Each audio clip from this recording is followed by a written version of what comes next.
Welcome ਦੋਸਤੋ, ਤੁਹਾਡਾ ਸਵਾਗਤ ਆ ਸਾਰਿਆਂ ਦਾ ਤੁਹਾਡੇ ਆਪਣੇ ਪਸੰਦੀਦਾ ਚੈਨਲ ਪੋਜ਼ਿਟਿਵ ਵਾਈਬਸ ਦੇ ਉੱਪਰ। ਦੋਸਤੋ, ਜਿਵੇਂ ਤੁਹਾਨੂੰ ਪਤਾ ਹੀ ਹੈ ਕਿ ਆਪਾਂ ਪੋਲਿਟੀ ਦੀ ਸੀਰੀਜ਼ ਜਿਹੜੀ ਹੈਗੀ ਆ ਸ਼ੁਰੂ ਕੀਤੀ ਹੋਈ ਹੈ ਇਸ ਚੈਨਲ ਦੇ ਉੱਪਰ, ਔਰ ਉਹ ਪਹਿਲਾਂ ਆਪਾਂ 3 ਵੀਡੀਓਜ਼ ਅਪਲੋਡ ਕਰ ਚੁੱਕੇ ਹਾਂ। ਜਿਹੜੀ 3rd ਵੀਡੀਓ ਆਪਾਂ ਇਸੇ ਸੀਰੀਜ਼ ਦੇ ਵਿੱਚ ਅਪਲੋਡ ਕੀਤੀ ਹੈ, ਜਿਸ 'ਚ ਆਪਾਂ ਡਿਸਕਸ ਕੀਤਾ ਸੀਗਾ ਪ੍ਰੀਐਮਬਲ and the sources of the ਕੌਨਸਟੀਟਿਊਸ਼ਨ।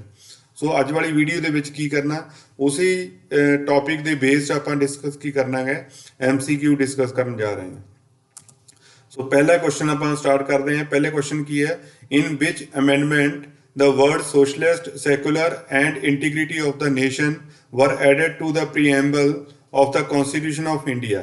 ਕਿ ਜਿਹੜੇ ਇਹ ਤਿੰਨੋਂ ਵਰਡਸ ਆ, ਸੋਸ਼ਲਿਸਟ, ਸੈਕੂਲਰ ਐਂਡ ਇੰਟੀਗ੍ਰਿਟੀ, ਇਹ ਕਨਸਟੀਟਿਊਸ਼ਨ ਦੇ ਪ੍ਰੀਐਮਬਲ ਦੇ ਵਿੱਚ ਕਦੋਂ ਐਡ ਕੀਤੇ ਗਏ ਆ?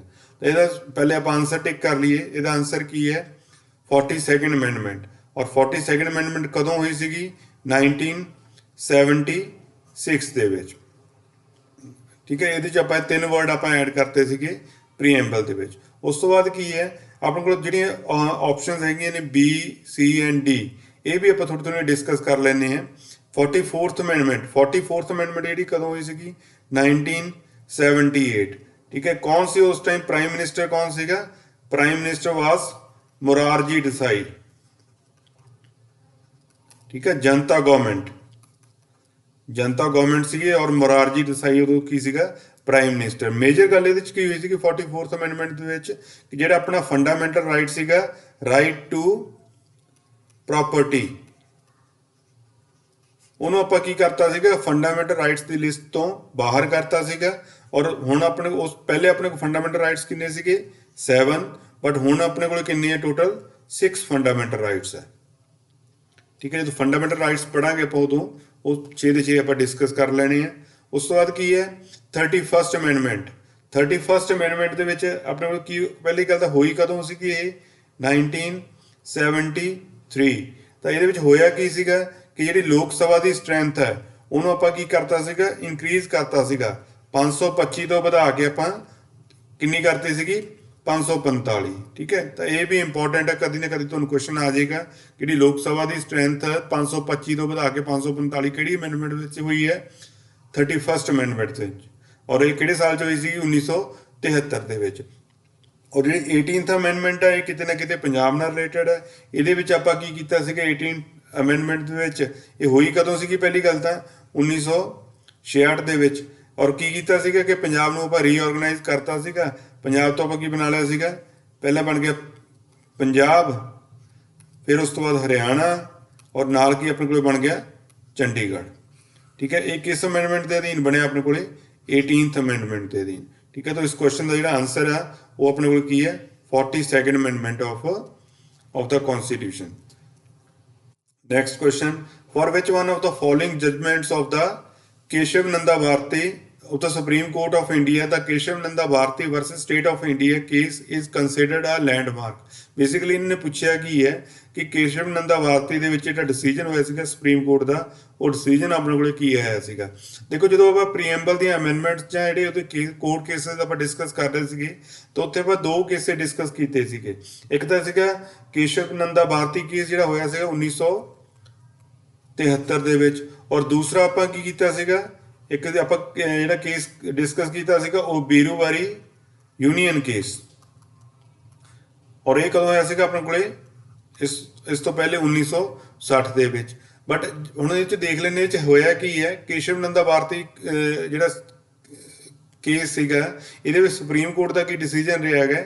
ਉਹਨਾਂ ਨੇ ਕੀ ਕੀਤੇ ਗੱਲ ਕੀਤੀ ਹੈ ਕਿ the basic structure of the constitution as defined in the preamble can not be changed. ਤਾਂ ਸਿੰਪਲੀ ਉਹਨਾਂ ਨੇ ਕੀ ਕਹਿਤਾ ਸੀਗਾ, ਜਿਹੜਾ ਪ੍ਰੀਐਮਬਲ ਹੈ ਉਹ ਕੀ ਹੈ? Basic structure of the constitution ਹੈ, and it can not be amended, it can not be changed, ਮਤਲਬ it can not be amended. ਇਹ ਕਿਹਦੇ ਵਿੱਚ ਕਿਹਾ ਗਿਆ ਸੀਗਾ? ਕੇਸ਼ਵ ਨੰਦਾ ਭਾਰਤੀ ਕੇਸ ਦੇ ਵਿੱਚ। ਭਾਰਤੀ B ਔਰ ਬੇਸਿਕ, ਇਹਨਾਂ ਨੂੰ ਦੋਨਾਂ ਨੂੰ ਮੈਚ ਕਰਕੇ ਆਪਣੇ ਯਾਦ ਰਹਿ ਜੂਗਾ ਤੁਹਾਨੂੰ। ਕੇਸ਼ਵ ਨੰਦਾ ਭਾਰਤੀ ਇਹਦਾ ਮਤਲਬ ਬੇਸਿਕ ਸਟਰਕਚਰ ਦੀ ਗੱਲ ਹੋਈ ਹੈ। ਬਹੁਤ ਇੰਪੋਰਟੈਂਟ ਟਰਮ ਹੈ ਬੇਸਿਕ ਸਟਰਕਚਰ। ਡਿਫਾਈਨ ਕਦੋਂ ਹੋਇਆ ਸੀਗਾ? ਕੇਸ਼ਵ ਨੰਦਾ ਭਾਰਤੀ ਕੇਸ ਦੇ ਵਿੱਚ। तो इस क्वेश्चन का आंसर अपने को की है? डी आंसर है। और दूसरा अपने को जो केस डिस्कस किया थ्योरेटिकल पोर्शन के बेरूवारी यूनियन केस 1960। ਹੁਣ ਇਹਦੇ ਵਿੱਚ ਬੇਰੂਵਾਰੀ ਜਿਹੜਾ ਯੂਨੀਅਨ ਕੇਸ ਆ, ਇਹਦੇ ਵਿੱਚ ਕੀ ਕਿਹਾ ਸੀਗਾ ਸੁਪਰੀਮ ਕੋਰਟ ਨੇ? ਸੁਪਰੀਮ ਕੋਰਟ ਨੇ ਕੀ ਕਿਹਾ ਸੀਗਾ? ਪ੍ਰੀਐਮਬਲ preamble is not a part of the constitution. Part of the constitution. Viruvari ਦੇ ਵਿੱਚ ਕਿਹਾ ਸੀਗਾ preamble is not a part of constitution and hence it cannot be amended. ਔਰ ਦੂਸਰਾ ਕੀ ਹੈ, ਪਹਿਲੇ ਦੇ ਵਿੱਚ ਕੀ ਕੇਸ਼ਵਨੰਦਾ ਭਾਰਤ ਦੇ ਵਿੱਚ ਕੀ ਕਿਹਾ ਗਿਆ ਹੈ ਕਿ preamble is the basic structure of the constitution and which cannot be changed. तो इस क्वेश्चन का आंसर की हो गया अपने को D answer. Next is the philosophy and the values of the makers of the constitution are reflected in. ਇਹ ਤਾਂ ਆਪਾਂ ਪੜ੍ਹਿਆ ਹੀ ਸੀਗਾ ਕਿ ਅਗਰ ਆਪਾਂ ਇਹਦੀ ਜਿਹੜਾ ਪ੍ਰੀਐਂਬਲ ਕੀ ਹੈ, preamble is the summary of the constitution, ਤਾਂ ਇਹਦਾ ਆਨਸਰ ਕੀ ਆ ਜਾਏਗਾ ਆਪਣੇ ਕੋਲੇ ਸੀ ਆਨਸਰ. ਇਸ ਕੁਐਸਚਨ ਦਾ ਆਨਸਰ ਕੀ ਹੈ ਸੀ ਆਨਸਰ. ਕਿ ਅਗਰ ਆਪਾਂ ਪ੍ਰੀਐਂਬਲ ਨੂੰ ਪੜ੍ਹ ਦਈਏ ਤਾਂ ਆਟੋਮੈਟਿਕਲੀ ਆਪਾਂ ਨੂੰ ਆਈਡੀਆ ਹੋ ਜਾਏਗਾ ਜਿਹੜਾ ਕਨਸਟੀਟਿਊਸ਼ਨ ਹੈ ਉਹਦੀ ਕਿਹੋ ਜਿਹੀ ਨੇਚਰ ਹੈ. ਕਲੀਅਰ. ਉਸ ਤੋਂ ਬਾਅਦ ਦੂਸਰੇ ਆਪਸ਼ਨਸ ਆਪਣੇ ਕੋਲ ਜਿਹੜੀਆਂ ਏ ਬੀ ਐਂਡ ਡੀ. ਇਹਦੇ ਵਿੱਚ ਆਪਾਂ ਆਪਣੇ ਕੋਲੇ ਕੀ ਹੈ ਫੰਡਾਮੈਂਟਲ ਰਾਈਟਸ, ਜਿਹਨੂੰ ਆਪਾਂ ਕੀ ਬੋਲਦੇ ਆ ਮੈਗਨਾ ਕਾਰਟਾ ਆਫ ਦਾ ਕਨਸਟੀਟਿਊਸ਼ਨ. ਔਰ ਇਹ ਕਿੱਥੇ ਡਿਫਾਈਨਡ ਹੈ ਫੰਡਾਮੈਂਟਲ ਰਾਈਟਸ ਤੁਹਾਡੇ ਕੋਲੇ ਕਨਸਟੀਟਿਊਸ਼ਨ ਦੇ ਵਿੱਚ ਪਾਰਟ 3 ਦੇ ਵਿੱਚ. ਔਰ ਪਾਰਟ 3 ਦੇ ਵਿੱਚ ਔਰ ਆਰਟੀਕਲ ਕਿੰਨੇ ਤੋਂ ਕਿੰਨੇ ਤੱਕ ਹੈ, ਆਰਟੀਕਲ ਨੰਬਰ 12 ਤੋਂ ਲੈ ਕੇ 35 ਤੱਕ. ਕਲੀਅਰ. ਪਾਰਟ 3 ਦੇ ਵਿੱਚ ਆਰਟੀਕਲ ਨੰਬਰ 12 ਤੋਂ ਲੈ ਕੇ 35 ਤੱਕ. ਔਰ ਫੰਡਾਮੈਂਟਲ ਰਾਈਟਸ ਆਪਾਂ ਨੂੰ ਕਿਉਂ ਦਿੱਤੇ ਗਏ ਆ, ਇਹ ਬਿਕੋਜ਼ ਆਪਾਂ ਨੂੰ ਜਿਹੜੀ ਹੈਗੀ ਪੋਲੀਟੀਕਲ ਡੈਮੋਕ੍ਰੇਸੀ ਪ੍ਰੋਵਾਈਡ ਕਰਦੇ ਆ. ਫੰਡਾਮੈਂਟਲ ਰਾਈਟਸ ਪ੍ਰੋਵਾਈਡਸ ਅਸ ਪੋਲੀਟੀਕਲ ਡੈਮੋਕ੍ਰੇਸੀ. ਮੀਨਸ ਕੀ ਹੈ ਕਿ ਜਿਹੜੀ ਸਾਡੀ ਲਿਬਰਟੀ ਐਂਡ ਫਰੀडम ਹੈ ਉਹਨੂੰ ਪ੍ਰੋਟੈਕਟ ਕਰਦੇ ਆ. ਸਾਨੂੰ ਆਜ਼ਾਦੀ ਦਾ ਅਹਿਸਾਸ ਕਿਵੇਂ ਹੁੰਦਾ ਹੈਗਾ with the help of fundamental rights. ਅਗਰ ਫੰਡਾਮੈਂਟਲ ਰਾਈਟਸ ਆਪਣੇ ਵਾਇਓਲੇਟ ਹੁੰਦੇ ਆ ਤਾਂ ਆਪਾਂ ਸੁਪਰੀਮ ਕੋਰਟ ਜਾ ਸਕਦੇ ਹਾਂ ਜਾਂ ਹਾਈ ਕੋਰਟ ਜਾ ਸਕਦੇ ਹਾਂ. ਕਲੀਅਰ. ਅੱਗੇ ਆਪਾਂ ਡਿਸਕਸ ਕਰਨਾ ਇਹਨਾਂ ਨੂੰ, ਬਟ ਇੱਕ ਤੁਹਾਨੂੰ ਇੱਕ ਇਹਦਾ ਥੋੜਾ ਜਿਹਾ ਆਈਡੀਆ ਹੋਣਾ ਚਾਹੀਦਾ ਹੈਗਾ ਬਿਫੋਰ ਸਟਾਰਟਿੰਗ ਦਿਸ ਟੌਪਿਕ ਇਨ ਡਿਟੇਲ. ਦੂਸਰਾ ਬੱਚੇ ਆਪਣੇ ਕੋਲ ਕੀ ਆ ਗਿਆ directive principal of state policy. ਆਪਾਂ ਬੜੀ ਟਰਮ ਯੂਜ਼ ਕੀਤੀ ਹੈ DPSP, ਅੱਗੇ ਵੀ ਆਪਾਂ ਯੂਜ਼ ਕਰਾਂਗੇ ਡਾਇਰੈਕਟ. ਔਰ ਇਹ 'ਚ ਪਹਿਲੇ ਕੋਈ ਫੰਡਾਮੈਂਟਲ ਰਾਈਟਸ ਔਰ ਬੋਰੋ ਕਿੱਥੋਂ ਕੀਤੇ ਸੀਗੇ ਇਹ ਆਈਡੀਆ ਫੰਡਾਮੈਂਟਲ ਰਾਈਟਸ ਦਾ ਕਿੱਥੋਂ ਲਿਆ ਆਪਾਂ USA ਤੋਂ. Next directive principal of state policy DPSP. ਹੁਣ DPSP ਦਾ ਕਨਸਟੀਟਿਊਸ਼ਨ ਕਿਤੇ ਨਾ ਕਿਤੇ ਹੋਏਗਾ. ਇਹ ਕਿੱਥੇ ਹੋਏਗਾ, ਇਹ ਪਾਰਟ 4 ਦੇ ਵਿੱਚ. ਟੋਟਲ ਕਿੰਨੇ ਪਾਰਟਸ ਦੇ ਵਿੱਚ ਕਨਸਟੀਟਿਊਸ਼ਨ ਬਣਿਆ ਸੀਗਾ ਸਟਾਰਟਿੰਗ ਦੇ ਵਿੱਚ ਆਪਣੇ ਕੋਲੇ 22 ਪਾਰਟਸ ਦੇ ਵਿੱਚ. ਥਰਡ ਦੇ ਵਿੱਚ ਫੰਡਾਮੈਂਟਲ ਰਾਈਟਸ ਹੈ ਔਰ ਫੋਰਥ ਵਿੱਚ ਕੀ ਹੈ directive principal of state policy. ਇਹਦੇ ਆਰਟੀਕਲ ਕਿਹੜੇ ਆ 12 ਤੋਂ ਲੈ ਕੇ 35 ਤੱਕ. ਇਹਦਾ ਮਤਲਬ ਥਰਡ ਤੋਂ ਬਾਅਦ ਫੋਰਥ ਆ ਗਿਆ ਤੇ ਆਰਟੀਕਲ ਵੀ ਕੀ ਕੰਟੀਨਿਊਸ਼ਨ ਚੱਲਣਗੇ. ਇਹਦਾ ਮਤਲਬ ਜਿਹੜੇ DPSP ਹੈ directive principal of state policy ਹੈ ਉਹ 36 ਤੋਂ ਲੈ ਕੇ 51 ਆਰਟੀਕਲ ਤੱਕ directive principal of state policy. ਔਰ ਇਹ ਆਪਾਂ ਲਏ ਕਦੋਂ, ਆਪਾਂ ਕਿਹੜੀ ਕੰਟਰੀ ਤੋਂ ਲਏ ਆ, ਇਹ ਆਪਾਂ ਲਏ ਆ ਆਇਰਲੈਂਡ ਤੋਂ. Ireland directive principal of state policy. ਔਰ ਦੂਸਰੀ ਕੀ ਹੈ, ਔਰ ਇਹਦੇ 'ਚ ਹੋਰ ਗੱਲ ਕੀ ਰੱਖਣੀ ਹੈ ਯਾਦ, ਜਿਹੜੀ ਜਿਵੇਂ ਫੰਡਾਮੈਂਟਲ ਅਗਰ ਰਾਈਟਸ ਆਪਣੇ ਵਾਇਓਲੇਟ ਹੁੰਦੇ ਆ ਤਾਂ ਆਪਾਂ ਹਾਈ ਕੋਰਟ ਜਾ ਸਕਦੇ ਹਾਂ ਜਾਂ ਸੁਪਰੀਮ ਕੋਰਟ 'ਚ ਜਾ ਸਕਦੇ. ਇਹਦਾ ਮਤਲਬ ਕੀ ਹੈ ਕਿ ਉਹ ਲੀਗਲੀ ਇਨਫੋਰਸੇਬਲ ਹੈ. ਬਟ ਜਿਹੜਾ directive principal of state policy ਹੈ ਇਹ ਲੀਗਲੀ ਇਨਫੋਰਸੇਬਲ ਨਹੀਂ ਹੈ. ਅਗਰ ਇਹ ਵਾਇਓਲੇਟ ਵੀ ਹੁੰਦੇ ਆ ਬੇਸਿਕਲੀ ਇਹ ਡਾਇਰੈਕਸ਼ਨ ਹੁੰਦੀ ਹੈ ਸਰਕਾਰਾਂ ਨੂੰ ਜਿਨ੍ਹਾਂ ਨੇ ਪਾਲਿਸੀ ਬਣਾਉਣੀ ਹੈ ਕਿ ਜਦੋਂ ਪਾਲਿਸੀ ਬਣਾਉਣੀ ਹੈ ਉਦੋਂ ਇਹਨਾਂ ਦੇ ਪ੍ਰਿੰਸੀਪਲ ਇਹੋ ਜਿਹੇ ਪ੍ਰਿੰਸੀਪਲ ਆਪਣੇ ਮਾਈਂਡ ਦੇ ਵਿੱਚ ਤੁਸੀਂ ਰੱਖਣੇ ਆ. ਇਨ ਡਿਟੇਲ ਆਪਾਂ ਡਿਸਕਸ ਕਰਨਾ ਫਿਰ ਵੀ. ਔਰ ਦੂਸਰੀ ਕੀ ਹੈ ਕਿ ਇਹ ਲੀਗਲੀ ਇਨਫੋਰਸੇਬਲ ਨਹੀਂ ਹੈ. ਅਗਰ ਵਾਇਓਲੇਟ ਹੁੰਦੇ ਆ ਇਹ ਨਹੀਂ ਕਿ ਆਪਾਂ ਹਾਈ ਕੋਰਟ ਜਾ ਕੇ ਕਹਿ ਦਾਂਗੇ ਜਿਹੜਾ directive principal of state policy ਸਰਕਾਰ ਨੇ ਪਾਲਿਸੀ ਬਣਾਉਣ ਟਾਈਮ ਫੋਲੋ ਨਹੀਂ ਕੀਤੀ. ਕਲੀਅਰ. ਇਹ ਲੀਗਲੀ ਇਨਫੋਰਸੇਬਲ ਨਹੀਂ ਹੈ. ਉਸ ਤੋਂ ਬਾਅਦ ਕੀ ਆ ਗਿਆ ਡੀ ਆਪਸ਼ਨ ਆਪਣੇ ਕੋਲ ਕੀ ਹੈ ਫੰਡਾਮੈਂਟਲ ਡਿਊਟੀਜ਼. ਹੁਣ ਫੰਡਾਮੈਂਟਲ ਡਿਊਟੀਜ਼ ਆਪਣੇ ਕਨਸਟੀਟਿਊਸ਼ਨ ਦੇ ਵਿੱਚ ਕਿੱਥੇ ਆ ਪਾਰਟ 4 ਦੇ ਵਿੱਚ ਇਹ ਹੈ. ਇਹ ਕਿੱਥੇ ਆਪਣੇ ਕੋਲੇ ਪਾਰਟ 4A ਦੇ ਵਿੱਚ ਹੈ. ਔਰ ਦੂਸਰਾ ਕੀ ਹੈ ਇਹ 'ਚ ਆਰਟੀਕਲ ਕਿਹੜਾ ਹੋਏਗਾ ਸਿੰਗਲ ਆਰਟੀਕਲ ਹੈ 51A. ਔਰ ਦੂਸਰਾ ਇਹ ਕਿਸ ਲਏ ਆਪਾਂ ਕਦੋਂ ਆ based on Swaran Singh committee. Swaran Singh committee ਉਹਨਾਂ ਨੇ ਰეკਮੈਂਡ ਕੀਤਾ ਸੀਗਾ ਕਿ ਆਪਣੇ ਕਨਸਟੀਟਿਊਸ਼ਨ ਵਿੱਚ ਜਿਹੜੀਆਂ ਫੰਡਾਮੈਂਟਲ ਡਿਊਟੀਜ਼ ਹੋਣੀਆਂ ਚਾਹੀਦੀਆਂ ਨੇ. ਔਰ ਇਹ ਟੋਟਲ ਫੰਡਾਮੈਂਟਲ ਡਿਊਟੀਜ਼ ਕਿੰਨੀਆਂ ਨੇ ਹੁਣ ਆਪਣੇ ਕੋਲੇ 11 ਫੰਡਾਮੈਂਟਲ ਡਿਊਟੀਜ਼ ਨੇ. ਔਰ ਫੰਡਾਮੈਂਟਲ ਡਿਊਟੀਜ਼ ਦਾ ਬੋਰੋ ਕਿੱਥੋਂ ਕੀਤਾ ਇਹ ਆਈਡੀਆ, ਇਹ ਆਪਾਂ ਬਾਰੇ ਬੋਰੋ ਕੀਤਾ ਗਿਆ ਰਸ਼ੀਆ ਤੋਂ. ਠੀਕ ਹੈ. ਇਹ ਸਭ ਚੀਜ਼ਾਂ ਤੁਸੀਂ ਪਹਿਲੇ ਪੜ੍ਹੀਆਂ ਹੋਈਆਂ ਨੇ ਔਰ ਇਹ ਆਪਸ਼ਨ ਦੇ ਵਿੱਚ ਹੀ ਕਾਫੀ ਚੀਜ਼ਾਂ ਆਪਾਂ ਦੁਬਾਰਾ ਫਿਰ ਡਿਸਕਸ ਕਰ ਲਈਆਂ ਤਾਂ ਕਿ ਤੁਹਾਡਾ ਜਿਹੜਾ ਟੌਪਿਕ ਆ ਉਹ ਰਿਵੀਜ਼ਨ ਦੇ ਨਾਲ ਨਾਲ ਉਹ ਹੋਰ ਤੁਹਾਡਾ ਸਟਰੋਂਗ ਹੁੰਦਾ ਜਾਏ.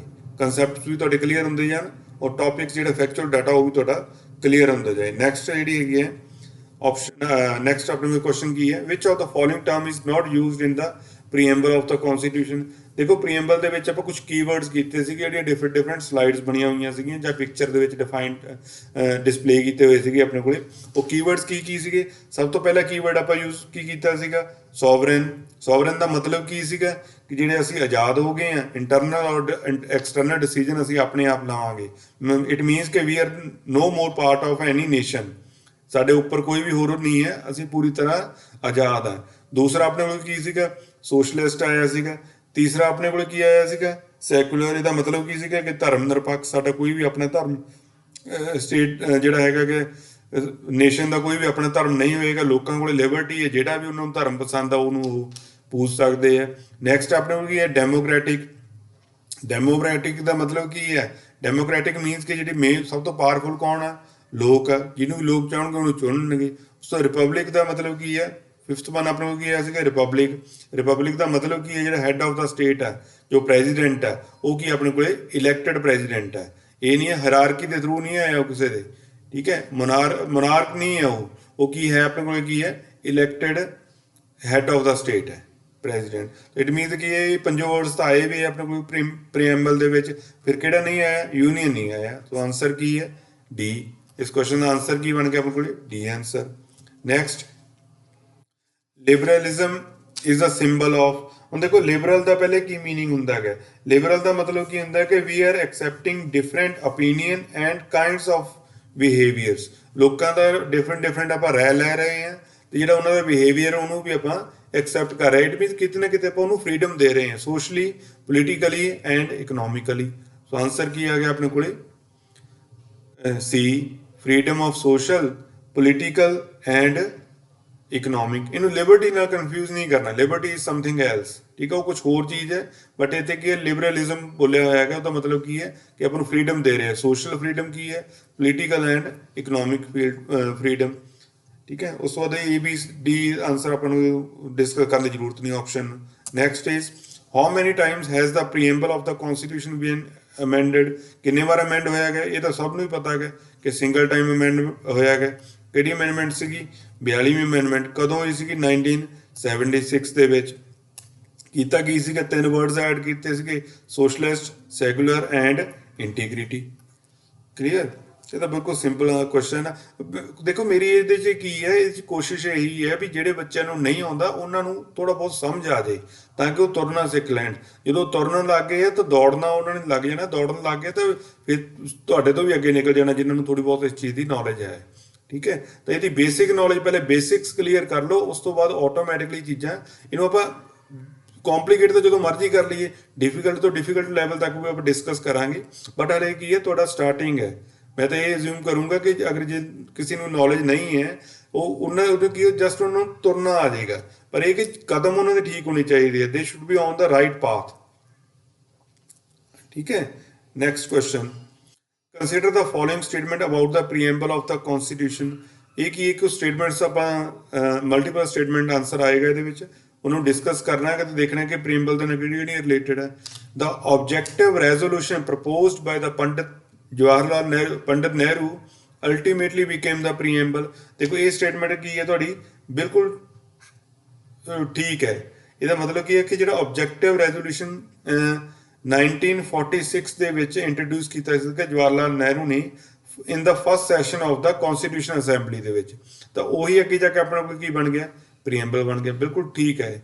Next is it is not justiciable in the nature, ਠੀਕ ਹੈ, ਲੀਗਲੀ ਇਨਫੋਰਸੇਬਲ ਨਹੀਂ ਹੈ। ਅਗਰ ਇਸ ਕਿਸੇ ਚੀਜ਼ ਨੂੰ ਆਪਾਂ ਕਿਤੇ ਜਾ ਕੇ ਇਹਨੂੰ ਨਹੀਂ ਵੀ ਫੋਲੋ ਕਰ ਪਾਉਂਦੇ ਤਾਂ ਉਹਦਾ ਮਤਲਬ ਇਹ ਨਹੀਂ ਹੈ ਕਿ ਆਪਾਂ ਕੋਰਟ ਦੇ ਵਿੱਚ ਜਾ ਕੇ ਉਸ ਚੀਜ਼ ਨੂੰ ਚੈਲੰਜ ਕਰ ਦਾਂਗੇ, ਨੋ, ਠੀਕ ਹੈ। ਇਹ ਕੀ ਹੈ, ਲੀਗਲੀ ਇਨਫੋਰਸੇਬਲ ਨਹੀਂ ਹੈ। It can not be amended, ਇਹ ਤਾਂ ਕਹਾਣੀ ਗਲਤ ਆ ਵੀ ਆਪਣੀ, ਠੀਕ ਹੈ। ਅਮੈਂਡ ਤਾਂ ਇਹ ਹੋ ਚੁੱਕਿਆ ਕਿ 42 ਅਮੈਂਡਮੈਂਟ ਤਾਂ ਸਭ ਤੋਂ ਇੰਪੋਰਟੈਂਟ ਆ, ਜਿਹਦੇ 'ਚ ਆਪਾਂ 3 ਵਰਡਸ ਐਡ ਕੀਤੇ, ਸੋਸ਼ਲਿਸਟ, ਸੈਕੂਲਰ ਐਂਡ ਇੰਟੀਗ੍ਰਿਟੀ। ਇਹ ਗਲਤ ਹੋ ਗਿਆ। ਹਾਂ ਆ ਗਿਆ, it was first amended in the 1976, yes ਇਹ ਟਰੂ ਹੈਗਾ। ਇਹਦਾ ਮਤਲਬ ਕਿ ਆਪਣੇ ਕੋਲ ਆਨਸਰ ਕੀ ਹੋਏਗਾ, A B and D are correct. ਇਹ ਜ਼ਰੂਰ ਦੇਖ ਲਓ ਵੀ ਕਰੈਕਟ ਪੁੱਛਿਆ ਜਾਂ ਇਨਕਰੈਕਟ ਪੁੱਛਿਆ। ਜੇ ਇਨਕਰੈਕਟ ਪੁੱਛਿਆ ਹੁੰਦਾ ਤਾਂ ਸੀ ਆਨਸਰ ਆਉਣਾ ਸੀਗਾ। ਹੁਣ A B and D are correct, so answer ਕੀ ਆ ਗਿਆ, ਬੀ। ਥੋੜਾ ਜਿਹਾ ਫਾਸਟ ਚੱਲ ਰਿਹਾ ਤਾਂ ਕਿ ਜਿਹੜੀ ਵੀਡੀਓ ਆ ਥੋੜੀ ਸ਼ਾਰਟ ਹੋ ਜਾਏ, ਅਦਰਵਾਈਜ਼ ਇੰਨਾ ਵਾਸਟ ਸਬਜੈਕਟ ਆ ਜੀਐਸ ਵਾਲਾ ਤਾਂ ਇਹ ਤਾਂ ਇੱਕੋ ਟੌਪਿਕ ਦੇ ਉੱਪਰ ਇੱਕ ਇੱਕ ਘੰਟਾ ਲੱਗ ਸਕਦਾ ਹੈਗਾ, ਬਟ ਆਪਾਂ ਹਰ ਇੱਕ ਟੌਪਿਕ ਨੂੰ ਅੱਗੇ ਡਿਸਕਸ ਕਰਨਾ ਹੀ ਹੈ, ਤੇ ਸਿਰਫ MCQ ਆਪਾਂ ਡਿਸਕਸ ਕਰ ਰਹੇ ਹਾਂ ਤਾਂ ਥੋੜਾ ਜਿਹਾ ਕੰਪੈਰੀਟਿਵਲੀ ਫਾਸਟ ਹੈ। ਉਸ ਤੋਂ next one is the correct order of the following words seen in the preamble. ਦੇਖੋ ਜਦੋਂ ਪ੍ਰੀਐਮਬਲ ਦੀ ਪਿਕਚਰ ਆਪਾਂ ਪੜ੍ਹੀ ਸੀਗੀ, ਉਹਦੇ ਵਿੱਚ ਆਪਾਂ ਸਟਾਰਟਿੰਗ ਆਪਾਂ ਕੀ ਪੜ੍ਹਿਆ ਸੀਗਾ, we the people of India. ਉਸ ਤੋਂ ਬਾਅਦ ਆਪਾਂ ਕੁਝ ਕੀਵਰਡ ਯੂਜ਼ ਕੀਤੇ ਸੀਗੇ। ਤਾਂ ਸਭ ਤੋਂ ਪਹਿਲਾਂ ਜਿਹੜਾ ਕੀਵਰਡ ਆਪਾਂ ਯੂਜ਼ ਕੀਤਾ ਸੀਗਾ ਸੋਵਰਨ। ਸੋਵਰਨ ਦਾ ਮਤਲਬ ਕੀ ਸੀਗਾ ਕਿ ਅਸੀਂ ਪੂਰੀ ਤਰ੍ਹਾਂ ਆਜ਼ਾਦ ਹੋ ਗਏ ਹਾਂ, ਇੰਟਰਨਲ ਤੇ ਐਕਸਟਰਨਲ ਡਿਸੀਜਨ ਅਸੀਂ ਆਪਣੇ ਆਪ ਲਵਾਂਗੇ। We are no more part of any other nation, ਕਿਸੇ ਹੋਰ ਕੰਟਰੀ ਦਾ ਹਿੱਸਾ ਨਹੀਂ ਹੈ। ਉਸ ਤੋਂ ਬਾਅਦ ਕੀ ਆ ਗਿਆ, ਸੋਸ਼ਲਿਸਟ। ਸਾਡੀ ਜਿਹੜੀ ਅਪਰੋਚ ਆ ਉਹ ਸੋਸ਼ਲਿਸਟ ਹੈ, ਕਿਸੇ ਨਾਲ ਕੋਈ ਵੀ ਕਿਸੇ ਵੀ ਤਰ੍ਹਾਂ ਦੀ ਡਿਸਕ੍ਰਿਮੀਨੇਸ਼ਨ ਨਹੀਂ ਹੋਏਗੀ, ਠੀਕ ਹੈ। ਉਸ ਤੋਂ ਬਾਅਦ ਸੈਕੂਲਰ ਕੀ ਹੈ, ਥਰਡ ਆ ਗਿਆ। ਸੈਕੂਲਰ ਦਾ ਮਤਲਬ ਕੀ ਹੈ, ਇਹ ਧਰਮ ਨਿਰਪੱਖ ਆ, ਲੋਕਾਂ ਨੂੰ ਪੂਰੀ ਆਜ਼ਾਦੀ ਹੈ, ਜਿਹੜਾ ਵੀ ਧਰਮ ਉਹ ਚਾਹੁੰਦੇ ਆ ਉਹ ਉਹਨੂੰ ਮੰਨ ਸਕਦੇ ਆ, ਉਹਨੂੰ ਪੂਜ ਸਕਦੇ ਆ, ਠੀਕ ਹੈ। ਉਸ ਤੋਂ ਬਾਅਦ ਕੀ ਹੈ, ਡੈਮੋਕ੍ਰੈਟਿਕ। ਡੈਮੋਕ੍ਰੈਟਿਕ ਕੀ ਹੈ ਕਿ ਪੀਪਲ ਜ਼ਿਆਦਾ ਪਾਵਰਫੁਲ ਹੈ, ਠੀਕ ਹੈ। ਲੋਕਾਂ ਦੇ ਹੱਥ ਵਿੱਚ ਸਭ ਤੋਂ ਜ਼ਿਆਦਾ ਪਾਵਰ ਹੈ, ਲੋਕਤੰਤਰ ਹੈ, ਡੈਮੋਕ੍ਰੈਟਿਕ ਮੀਨਸ। ਉਸ ਤੋਂ ਬਾਅਦ ਕੀ ਰਿਪਬਲਿਕ। ਰਿਪਬਲਿਕ ਦਾ ਪਤਾ ਹੀ ਆਪਾਂ ਨੂੰ, ਜਿਹੜਾ ਹੈਡ ਆਫ ਦਾ ਸਟੇਟ ਹੈ, ਹੈਡ ਆਫ ਦਾ ਕੰਟਰੀ, ਉਹ ਕੀ ਹੋਏਗਾ, ਤੁਹਾਡੇ ਕੋਲੇ ਇਲੈਕਟਡ ਹੋਏਗਾ, ਉਹ ਮੋਨਾਰਕ ਨਹੀਂ ਹੋਏਗਾ। ਇਹ ਨਹੀਂ ਹੈ ਕਿ ਉਹਦਾ ਜਿਹੜਾ ਫਾਦਰ ਸੀਗਾ ਪਹਿਲੇ ਉਹ ਹੈਡ ਆਫ ਦਾ ਕੰਟਰੀ ਸੀਗਾ, ਹੁਣ ਉਹ ਖੁਦ ਹੈਡ ਆਫ ਦਾ ਕੰਟਰੀ ਬਣ ਗਿਆ। ਨਹੀਂ, ਸਾਡੇ ਕੀ ਹੈ, ਇਲੈਕਟਡ ਹੈਡ ਹੋਏਗਾ। ਤਾਂ ਇਹਦਾ ਮਤਲਬ ਆਪਣੇ ਕੋਲ ਸੀਕੁਐਂਸ ਕੀ ਬਣ ਗਈ ਇਹਦੀ, CBDAE।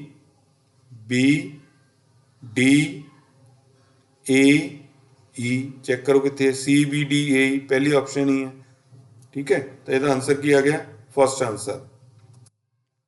Next, the term we in the preamble means. ਦੇਖੋ ਜਦੋਂ ਆਪਾਂ ਪ੍ਰੀਐਮਬਲ ਪੜ੍ਹਿਆ ਸੀਗਾ ਤਾਂ ਆਪਣੇ ਕੋਲ ਕੀ ਆਇਆ ਸੀਗਾ, ਸਭ ਤੋਂ ਪਹਿਲੀ ਆਪਸ਼ਨ ਹੀ ਜਿਹੜੀ ਪਹਿਲੀ ਆਪਾਂ ਗੱਲ ਹੀ ਪੜ੍ਹੀ ਸੀਗੀ, we the people of India. ਆਪਾਂ ਇਹ ਤਾਂ ਨਹੀਂ ਪੜ੍ਹਿਆ ਸੀਗਾ we the Indian government, we the supreme court, we the Indian parliament.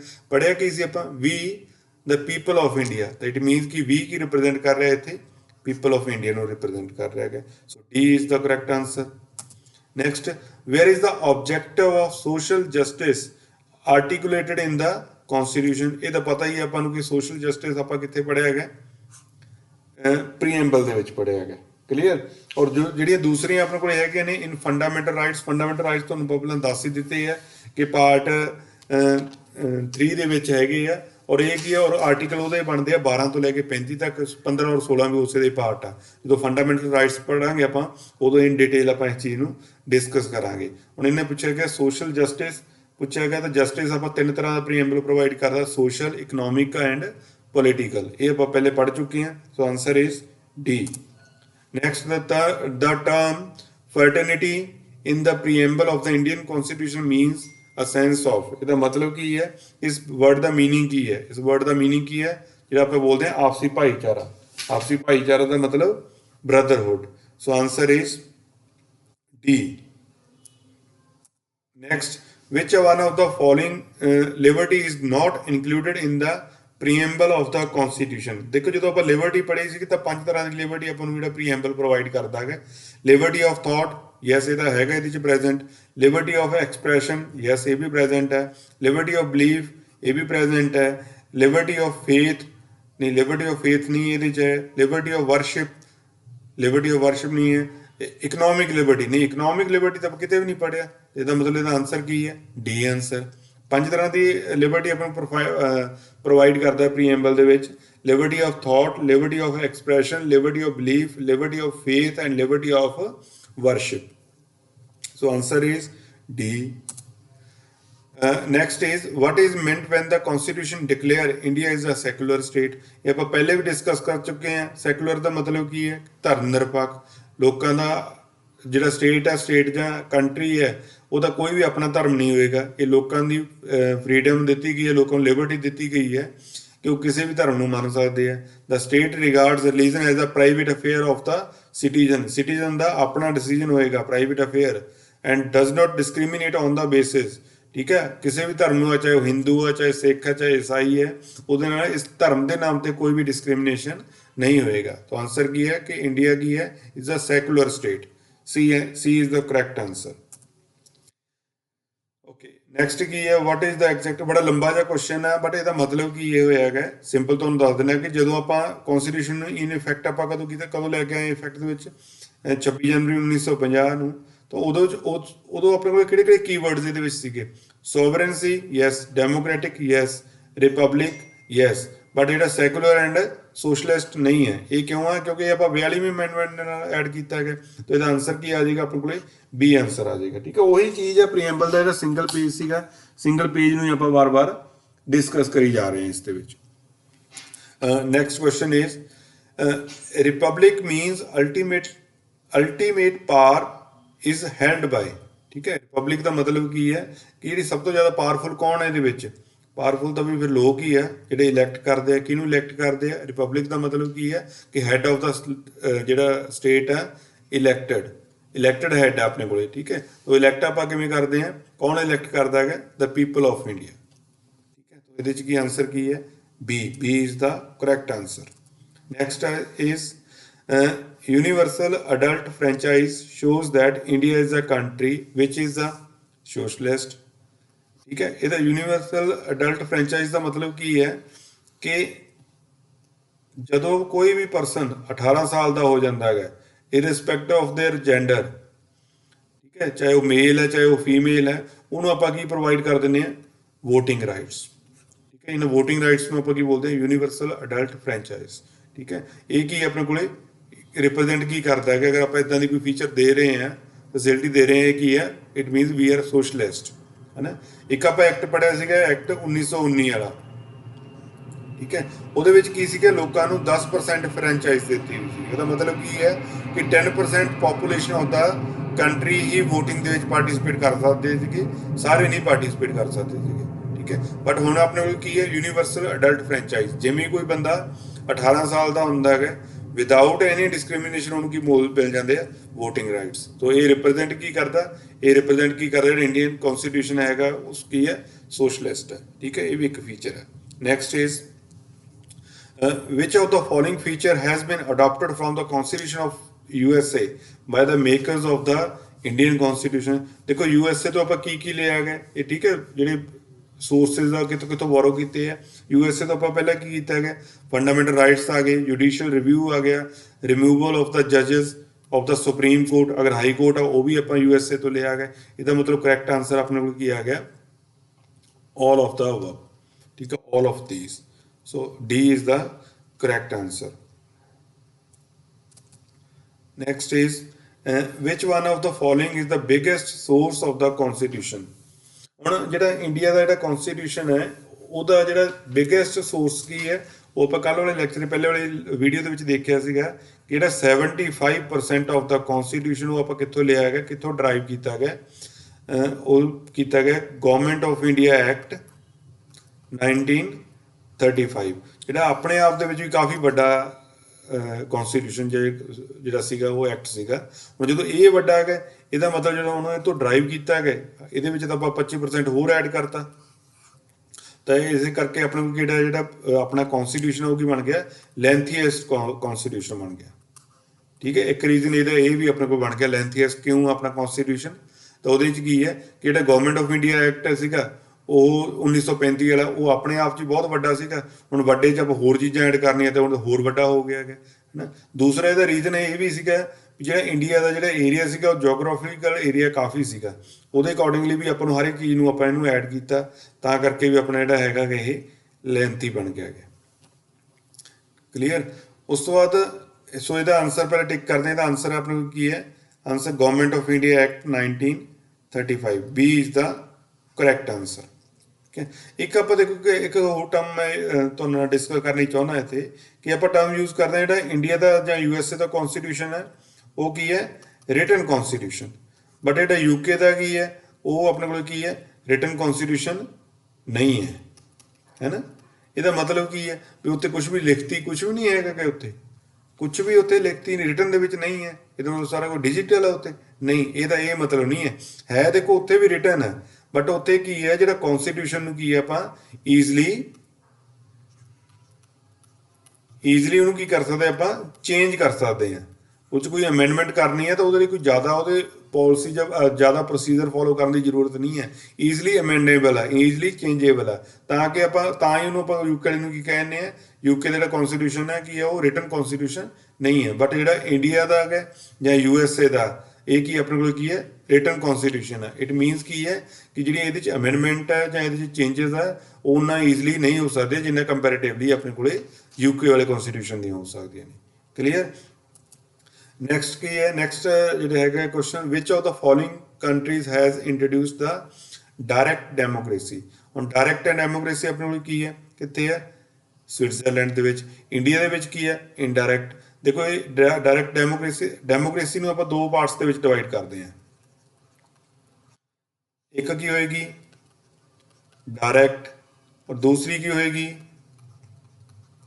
Indirect. ਹੁਣ ਡਾਇਰੈਕਟ ਦੇ ਵਿੱਚ ਕੀ ਹੋਊਗਾ, ਇੱਥੇ ਕੀ ਕਰਨਗੇ ਜਿਹੜੇ ਪੀਪਲ ਹੈ ਨਾ ਉਹ ਡਾਇਰੈਕਟਲੀ ਇਨਵੋਲਵ ਹੋਣਗੇ ਲਾਅ ਮੇਕਿੰਗ ਦੇ ਵਿੱਚ।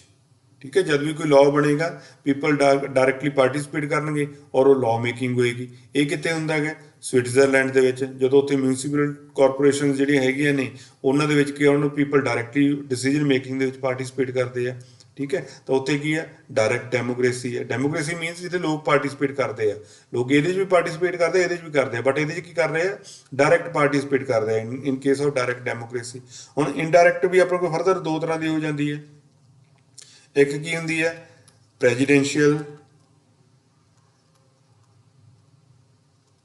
ਪ੍ਰੈਜ਼ੀਡੈਂਸ਼ੀਅਲ ਔਰ ਦੂਸਰੀ ਆਪਣੇ ਕੋਲ ਕੀ ਹੈ parliamentary farm of government. Parliamentary farm of government India ਦੇ ਵਿੱਚ ਕਿਹੜੀ ਹੈ ਪਾਰਲੀਮੈਂਟਰੀ ਫਾਰਮ ਆਫ ਗਵਰਨਮੈਂਟ, ਜਿਹਨੂੰ ਕੀ ਬੋਲਦੇ ਆ ਦੂਸਰਾ ਕੀ ਬੋਲਦੇ ਇਹਨੂੰ ਆਪਾਂ ਰਿਪਰੈਜ਼ੈਂਟੇਟਿਵ ਗਵਰਨਮੈਂਟ। ਇਨਡਾਇਰੈਕਟ ਨੂੰ ਹੋਰ ਆਪਾਂ ਕੀ ਬੋਲ ਦਿੰਦੇ ਆ ਰਿਪਰੈਜ਼ੈਂਟੇਟਿਵ ਗਵਰਨਮੈਂਟ। ਤਾਂ ਇੰਡੀਆ ਦੇ ਵਿੱਚ ਕਿਹੜੀ ਹੈ parliamentary farm of government. Parliamentary farm of government ਦੇ ਵਿੱਚ ਕੀ ਹੁੰਦਾ ਹੈਗਾ ਕਿ ਜਿਹੜੀ ਐਗਜ਼ੀਕਿਊਟਿਵ ਹੁੰਦੀ ਹੈ ਉਹ ਅਕਾਊਂਟੇਬਲ ਜਾਂ ਆਨਸਰੇਬਲ ਹੁੰਦੀ ਹੈ to the legislative, but presidential form of government ਦੇ ਵਿੱਚ ਕੀ ਹੁੰਦਾ ਹੈਗੀ ਹੈ executive is not answerable to the legislative. ਬਸ ਸਿਰਫ ਇੰਨਾ ਕੁ ਡਿਫਰੈਂਸ ਹੈ। ਬਟ ਅਗਰ ਇੰਡੀਆ ਦੇ ਵਿੱਚ ਪੁੱਛਿਆ ਜਾਵੇ ਇੰਡੀਆ ਦੇ ਵਿੱਚ ਕਿਹੜੀ ਕਿਸ ਤਰ੍ਹਾਂ ਦੀ ਡੈਮੋਕ੍ਰੇਸੀ ਹੈ, ਉਹ ਹੈਗੀ ਹੈ ਪਾਰਲੀਮੈਂਟਰੀ ਰਿਪਰੈਜ਼ੈਂਟੇਟਿਵ ਡੈਮੋਕ੍ਰੇਸੀ। ਠੀਕ ਹੈ, ਜਾਂ ਪਾਰਲੀਮੈਂਟਰੀ ਇਨਡਾਇਰੈਕਟ ਡੈਮੋਕ੍ਰੇਸੀ। ਸੋ ਇਸ ਕੁਐਸਚਨ ਦਾ ਆਨਸਰ ਆਪਣੇ ਕੋਲ ਕੀ ਆ ਗਿਆ ਡੀ ਆਂਸਰ। ਫੋਰਥ ਆਂਸਰ ਹੈ ਸਵਿਟਜ਼ਰਲੈਂਡ ਜਿੱਥੇ ਡਾਇਰੈਕਟ ਡੈਮੋਕ੍ਰੇਸੀ ਹੈ। ਨੈਕਸਟ ਇਹ ਹੈ ਆਈ ਥਿੰਕ ਇਹ ਲਾਸਟ ਜਿਹੜੀ ਹੋਏਗੀ ਲਾਸਟ ਕੁਐਸਚਨ ਹੈ MCQ ਜਿਹੜਾ ਹੈਗਾ based on the preamble and source of the constitution. ਤਾਂ ਇੱਥੇ ਕੀ ਹੈ ਜਸਟ ਮੈਚ ਦਾ ਫੋਲੋਇੰਗ ਹੈ। US ਤੋਂ ਆਪਾਂ ਕੀ ਲਿਆ ਸੀਗਾ ਤੁਹਾਨੂੰ ਯਾਦ ਹੋਵੇ ਫੰਡਾਮੈਂਟਲ ਰਾਈਟਸ ਲਏ ਆਪਾਂ। ਦੂਸਰਾ ਕੀ ਲਿਆ ਰਿਮੂਵਲ ਆਫ ਦਾ ਜੱਜਸ of the high court and the supreme court. ਤੀਸਰਾ ਕੀ ਲਿਆ ਜੁਡੀਸ਼ੀਅਲ ਰਿਵਿਊ ਲਿਆ ਗਿਆ। ਇਹਦਾ ਮਤਲਬ ਇੱਥੇ ਕੀ ਹੈ ਇਹਦਾ ਕੀ ਹੋ ਗਿਆ ਪਹਿਲੇ ਦਾ ਕਿਹਦੇ ਨਾਲ ਮੈਚ ਹੋ ਗਿਆ 3 ਦੇ ਨਾਲ ਮੈਚ ਹੋ ਗਿਆ। ਉਸ ਤੋਂ ਬਾਅਦ ਕੀ ਹੈ ਆਸਟ੍ਰੇਲੀਅਨ ਕਨਸਟੀਟਿਊਸ਼ਨ। ਇਹ ਤੋਂ ਆਪਾਂ ਕੀ ਹੈ ਕੰਕਰੰਟ ਲਿਸਟ ਲਈ ਹੈ। ਤੁਹਾਨੂੰ ਪਤਾ 3 ਤਰ੍ਹਾਂ ਦੀਆਂ ਲਿਸਟਾਂ ਹੁੰਦੀਆਂ ਨੇ ਆਪਣੇ ਕੋਲੇ। ਇੱਕ ਹੁੰਦੀ ਹੈ union list, state list and concurrent list. Union list ਦੇ ਕੌਣ ਬਣਾਉਂਦਾ ਹੈਗਾ ਰੂਲਸ ਕੌਣ ਬਣਾਉਂਦਾ ਹੈਗਾ ਸੈਂਟਰ। ਉਸ ਤੋਂ ਬਾਅਦ ਸਟੇਟ ਦੇ ਵਿੱਚ ਸਟੇਟ ਬਣਾਏਗੀ। ਕੰਕਰੰਟ ਦੇ ਵਿੱਚ ਰੂਲਸ ਪਾਲਿਸੀ ਕੌਣ ਬਣਾਏਗਾ ਯੂਨੀਅਨ ਐਂਡ ਸਟੇਟ ਦੋਨੋਂ ਮਿਲ ਕੇ ਬਣਾਉਣਗੇ। ਤੇ ਜਿਹੜੀ ਕੰਕਰੰਟ ਲਿਸਟ ਵਾਲਾ ਕੰਸੈਪਟ ਹੈ ਇਹ ਆਪਾਂ ਕਿੱਥੋਂ ਲਿਆ ਗਿਆ ਇਹ ਆਪਾਂ ਆਸਟ੍ਰੇਲੀਆ ਤੋਂ ਲਿਆ ਗਿਆ। ਇਹਦਾ ਕੀ ਆ ਗਿਆ 5। ਜਰਮਨੀ ਤੋਂ ਆਪਾਂ ਕੀ ਲਿਆ ਗਿਆ suspension of the fundamental rights during the emergency. 3 ਤਰ੍ਹਾਂ ਦੀ ਐਮਰਜੈਂਸੀ ਹੋਏਗੀ ਔਰ ਉਸ ਟਾਈਮ ਤੇ ਜਿਹੜੇ ਫੰਡਾਮੈਂਟਲ ਕਿਹੜੇ ਰਾਈਟਸ ਜਿਹੜੇ ਹੈਗੇ ਆਪਣੇ ਸਸਪੈਂਡ ਹੋਣਗੇ ਉਹ ਆਪਾਂ ਕੰਸੈਪਟ ਕਿੱਥੋਂ ਲਿਆ ਗਿਆ ਜਰਮਨੀ ਤੋਂ। 4th ਆਇਰਲੈਂਡ ਤੋਂ ਕੀ ਲਿਆ directive principal of state policy. ਜਿਹੜੇ ਸਰਕਾਰ ਨੂੰ ਆਪਾਂ ਨਿਰਦੇਸ਼ ਦੇਣੇ ਆ ਜਦੋਂ ਪਾਲਿਸੀ ਬਣਾਉਣਗੇ ਜਾਂ ਲਾਜ਼ ਬਣਾਉਣਗੇ ਤਾਂ ਜੋ ਉਹਨਾਂ ਨੇ ਮਾਈਂਡ ਦੇ ਵਿੱਚ ਰੱਖਣੇ ਆ ਔਰ ਇਹ ਕੀ ਹੈ ਲੀਗਲੀ ਇਨਫੋਰਸੇਬਲ ਨਹੀਂ ਹੈ। ਠੀਕ ਹੈ, ਤੇ ਇਹ ਆਪਾਂ ਕਿੱਥੋਂ ਲਿਆ ਗਿਆ ਆਇਰਲੈਂਡ ਤੋਂ। ਔਰ ਰਸ਼ੀਆ ਤੋਂ ਆਪਾਂ ਕੀ ਲਿਆ ਸੀਗਾ ਫੰਡਾਮੈਂਟਲ ਡਿਊਟੀਜ਼। ਠੀਕ ਹੈ, ਜਿਹੜੇ ਪਾਰਟ 4A ਦੇ ਵਿੱਚ ਆਪਣੇ ਕੋਲ ਹੈਗੀਆਂ ਨੇ ਉਹਦੇ ਇਹ ਕਿੱਥੋਂ ਆਪਾਂ ਲਏ ਨੇ ਰਸ਼ੀਆ ਤੋਂ। ਇਹਦਾ ਮਤਲਬ ਇਹਦਾ ਕੀ ਆ ਗਿਆ 2। ਸੋ ਆਨਸਰ ਕੀ ਬਣ ਗਿਆ 3 5 4 1 2। ਸੋ ਬੀ ਆਨਸਰ।